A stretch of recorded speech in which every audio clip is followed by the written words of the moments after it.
Naging emosyonal ang muling pag-iisang dibdib nina, dating Senador Bong Revilla at asawa niyang si Lani Mercado matapos idaos ang kanilang renewal of vows sa loob mismo ng New Quezon City Jail Male Dormitory sa Payatas, Quezon City. Ayon sa ulat, hindi napigilan ng mag-asawa ang maiyak habang nagpapalitan ng panata sa isa't isa sa gitna ng isang pribado ngunit makahulugang seremonya. Dumalo rin ang ilang miyembro ng kanilang pamilya at malalapit na kaibigan na naging emosyonal din habang nasasaksihan ang espesyal na okasyon. Nagbigay rin ng song number si Lani Mercado at kinanta ang ilang bahagi ng awiting Sana'y Wala ng Wakas na lalong nagdagdag ng damdamin sa selebrasyon. Sa kanyang mensahe, sinabi ni Lani na ang lahat ng pagsubok na kanilang pinagdaanan ay lalo lamang nagpatatag sa kanila bilang mag-asawa. Matatandaang kasalukuyang nakadetain si Bong Revilla sa QC Jail kaugnay ng kinahaharap nitong kaso tungkol sa umano'y Ghost Flood Control Project sa Bulacan.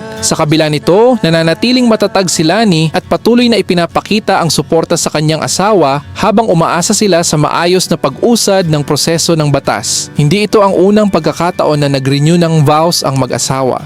Noong 2011, ipinagdiwang din ni Bong at Lani ang kanilang ika-25 anibersaryo ng kasal sa isang engranding seremonya kasama ang mga kilalang personalidad sa politika at showbiz. Sa kabila ng matinding kontrobersya at pagsubok na kanilang kinakaharap ngayon, ipinakita ng mag-asawa na nananatiling matibay ang kanilang samahan at pananampalataya sa isa't isa.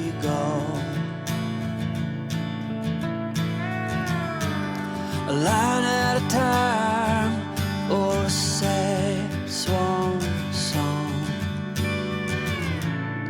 offering up purple prose.